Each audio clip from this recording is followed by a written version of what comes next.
Hey guys, what is up? It's Dusty here and welcome back to another episode of my top altcoin gems. Yes guys, today I'm going to be showing you guys a couple of different altcoins that I am really excited about, that I am hoarding, and I think will make people rich in 2022. As obviously 2021 only has a couple of days left, and well, with altcoins, it's really hard to predict exactly what day they'll pop off, but these altcoins, guys, are top of the top, and I personally think everybody in crypto should hold them, and I'll explain exactly in this video why I think so. Having said that, guys, we on this channel are trying to hit 140,000 subscribers by the end of the year. I want to quickly say, guys, if you are not subscribed just quite yet, right now is your best moment to do so, as you're part of the family then, and we have some crazy giveaways coming up that you might want to be part of, and also trying to hit 1,000 likes on this video. That would be amazing. Having said that, let's get started. So our first coin on the list obviously has to be XRP. I've talked about this coin over 1,000 times on my channel, but it's really a number one for a very good reason. They right now are in a legal quarrel with the SEC, but as I've explained before over on my channel 1,000 times, I honestly think they'll win that, and it's basically going to determine whether or not XRP is a security in the eyes of the SEC and the eyes of the USA. And if that's not the case, and they basically win, which again, the probability in our opinion is really high of, the price is most likely going to be going pretty damn insane. A lot of us have speculated that the multiplier for XRP could be 12 to 15, basically putting XRP at $15 somewhere throughout the middle of next year when this lawsuit is finished. That could be some insane boost for a very short amount of time. And basically, since if XRP loses, the majority of the entire crypto space would be having a really bad time, the risk to reward is just so good. But what they do exactly is basically they're facilitating I guess it's actually funny how that has changed in due time here, but they're basically the facilitator of cross-border transactions. They're literally the middle piece of all these different transactions, where if you want to go from the US dollar to the Chinese yuan, you might use XRP as the bridge currency. Now, the reason I just said that things have changed is because as time has moved on here, we've changed from being the fiat bridge to basically being the CBDC bridge that everybody speculates about, as Ripple is also building a private ledger for CBDCs that they're already having two big countries working right now, like Palau. But I digress on that front. Ripple is also just shared over on their Twitter, and that is something that we covered today, that they basically are going for insane growth right now. There have been some insane numbers, and I don't have it open, unfortunately, anymore, but the XRP growth within their systems are insane. As again, guys, XRP's product is about 25% of whatever Ripple does, which is amazing, amazing number. So XRP is always on my top little list here of what coins are about to go insane, which is obviously also, guys, why I talk about it so much over on my channel. I talk about it all the time, we trade it all the time, and again, one specific incentive right now is Sologenic. Because there's about to be a Sologenic airdrop in a couple of hours from now, I'm just checking it out real quick. Yeah, about, I'm going to say 30 hours from now, 25 hours from now, there is going to be a Sologenic airdrop that XRP holders can benefit from, and obviously that's also keeping the price up a little bit just now. And the reason I have KuCoin open, by the way, is because the majority of the altcoins that I show here, I think all of them can be bought over on KuCoin. Just wanted to quickly let you guys know there's a link for KuCoin down below, as usually I show different exchanges, but sometimes with some more lesser known altcoins, you cannot buy them on the exchanges I show. But as far as I now know, KuCoin has almost every single token that you might want added. And I've also heard a lot of my US friends use this. Not sure if they use a VPN or what, but KuCoin is really a good place to be at if you ask me. Having said that, our number 2 coin on the list is VeChain VET. So what is VeChain? VeChain officially is a blockchain platform designed to enhance supply chain management and business processes. Its goal is to streamline these processes and information flow for complex supply chains through the use of DLT.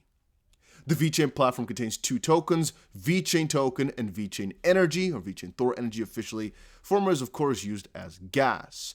But in the way that I would like to put it, guys, what VeChain is planning to do is basically become the main in supply chain.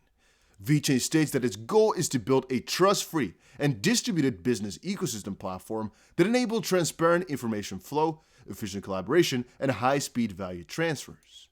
Supply chain data for business processes are currently compartmentalized in silos among multiple stakeholders, and this affects information flow, which is again divided among stakeholders. They want to fix that. And right now, as we've literally seen, VeChain has some of the craziest partnership in crypto. Literally, some of the craziest partnerships out there. Just go through the list of some of the people that are partnered up with VeChain. You'd be surprised. You're looking at this and opening your eyes. Wider than they normally can go, because this is insane stuff. But again, I don't want to digress too much into just what a fanboy I am, mostly about the reality of things. DNVGL, PwC, on NRCC, you can just go on for a little bit here. The China official government, they have some talks with, but from a different perspective, they also are partnered up with Walmart China. And you can really get this going for a little bit. With BYD, Renault, BMW, I believe they're also partnered up with. Again, here we have Walmart China, Norway in a box, H&M. And what they basically do, they also had a little small partnership with, I believe, Nike or Adidas before, where what they basically were doing is helping each other out to create a shoe that can be traced. Not, of course, found wherever you are, but traced the legitimacy of and verified, so to speak, and potentially also where it was manufactured and what was used or something like that. But that's actually one of the parts of what VeChain does best right now. It is if you get let's say a glass of milk or a carton of milk, whatever, at your home, you can track back exactly what type of cows it came from where. If you get a wine into your house, you can see the entire story of that wine in the QR code, and it's all stored on VeChain, or with VeChain, I should say. Our next coin on the list, HBAR. What is HBAR? So this is a crypto that's not necessarily difficult to understand, but I would say very often misunderstood. Because whenever we talk about VeChain, people are like, or about HBAR, sorry guys. They're like, so, yeah, HBAR, yeah, why is everybody excited about it? Well, the beginner's guide. Hedera Hashgraph is a cryptocurrency network seeking to serve as a platform on which anyone can transact and deploy applications, but where a group of businesses oversee the software. Towards this goal, Hedera makes notable design trade-offs, differentiating it from other platforms and the blockchain. For example, the network supports high transaction speeds for its HBAR crypto, but allows only approved nodes to participate in determining transaction history. So you might actually compare this to a couple of different crypto and think it is centralized. It's a different method of doing things. By restricting the number of nodes involved in key functions like timestamping and transaction ordering, Hedera Hashgraph is able to quickly achieve finality, reducing the likeliness changes to the state of transactions might later be made. The Hedera team argues that gives businesses a needed guarantee, as they can be confident when making decisions based on this data. And as of 2020, there appears to be traction for the idea, as the model has been succeeded in attracting dozens of big companies such as LG, IBM, and Boeing to act as nodes within the network. Now guys, before we move on, I want to quickly tell you guys all, make sure you subscribe to the channel. Our goal is to hit 140,000 subs by the end of the year, and with a little bit of help from you guys, we're going to get there, and I'm going to be doing some crazy freaking giveaways for everybody that is subscribed. We're giving away to hundreds of different people, so the chance of winning is definitely going to be quite high. Alright, but let's quickly take a little bit of a look further, So some of the partnerships are LG and IBM and whatnot, and that's because they focus more on the business side of things. We've often called it XRP for being more so into the banks and working with those. HBAR is in a certain sense like VeChain as well, taking it to a higher level, not necessarily focusing on retail, but making it so appealing for all these different businesses to hop on and adapt. And that is what makes it amazing. The partnership that they have and the partnership potential is insane. Look at this. HBAR right now, for example, is rallying because they're trying to get into the metaverse space too. Most likely, guys, this is a really juicy connection here because HBAR getting into metaverse could be another really big step and another really big partnership opportunity for multiple different businesses, let me pronounce it right, to get into the metaverse space through HBAR. I've been really excited about these guys for a very long while. I keep telling you guys about it over on my channel, but many people seem to underestimate how big this is. So the Hedera Hashgraph is governed by a body known as the Hedera Governing Council, which is charged with running the consensus nodes that determine transaction ordering. As of 2020, a total of 39 members sit on the council, including Google, IBM, and Boeing. The council's role is to manage the software, voting on changes, ensuring funds are allocated correctly, and safeguarding the network's legal status in various jurisdictions. If you guys can't understand how big you have to be to get these guys on your council, that is amazing stuff, if you guys ask me.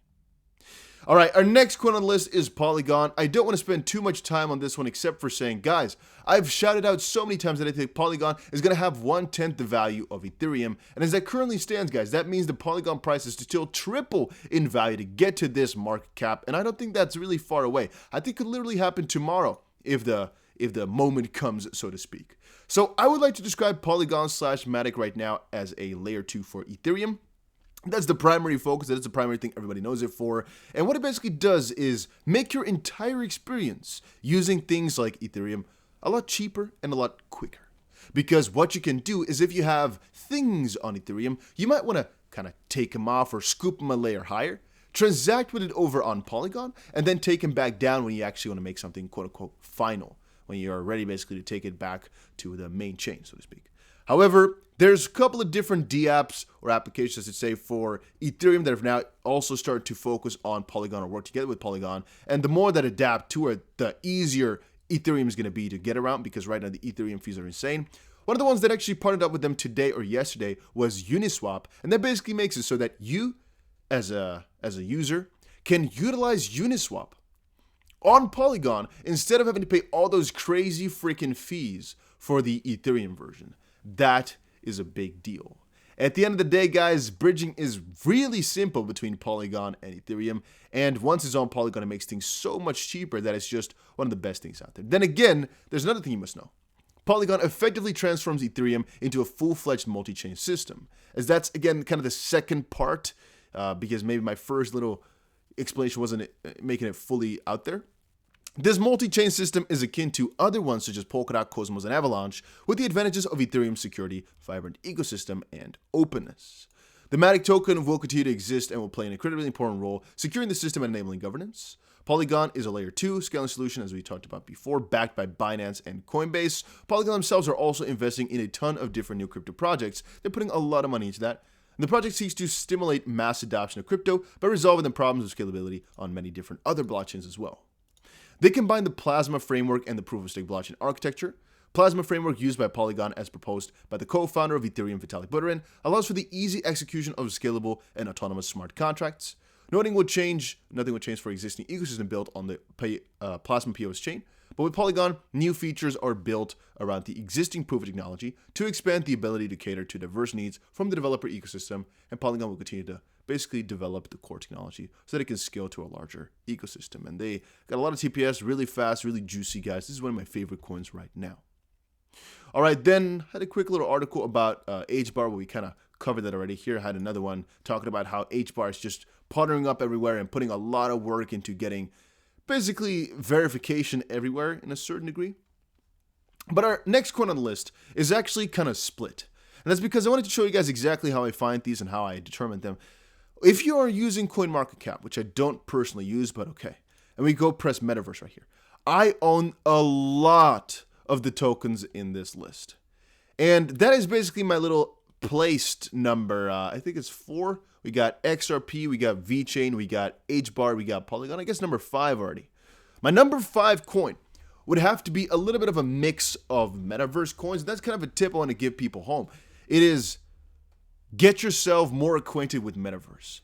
On my channel, I tell you guys the 3 gems of making money in crypto. Right now, it is IDOs, buying tokens before they launch. It is Metaverse, because that's going to be the biggest sector coming up. And it is knowing your stuff. Because I, for example, have shown you guys now 4 altcoins that I know, at least I'm pretty certain, not financial advice, obviously, that will do pretty well over the next couple of months to come. They're going to be giving us groundbreaking returns and have a really small chance of losing us money, so to speak. Yeah, and that's just basically because we know our stuff, because we know these partnerships, because we watched this video, because we did the research. And that's exactly what I recommend to people. But right now, I would say my top 2 are, of course, Mana and Sand. Then again, it's very hard to make a distinction as to why you should buy one over the other, as Mana, for example, is a little bit bigger, has had an ecosystem for a longer time. Sand is more up and coming. On both of these, owning land is like buying freaking real estate a couple hundred years ago. It's juicy stuff. And the same thing goes for a lot of projects out there in this list. I own a lot of them, and the fun part is the majority of these tokens you can actually buy over on KuCoin, which is why I'm getting so excited about them. It's pretty hard to find some coins like Hero on different other platforms. You just can't buy them. KuCoin has it all, which I really do enjoy. Then again, my top 5 here, or my number 5, I should say, was a really difficult one, and so I'm going to tie it between Mana and Sand. As I'm so bullish on both of them, I did not know which one to pick, and so it was really kind of hard for me. Alright guys, before we end it off here, make sure you follow me over on Le Twitter, and potentially also check out my Instagram. I post a lot of fun stuff on there. Having said that, also subscribe to the channel for more of these crypto updates. Obviously, we have a lot of cool stuff coming up, and as we hit 140,000 subs, we're going to do a little bit of a celebration. I should actually do it for 150K, but alright. And I hope you guys all enjoyed this little video. See you guys again in another crypto video later today. Adios, amigos.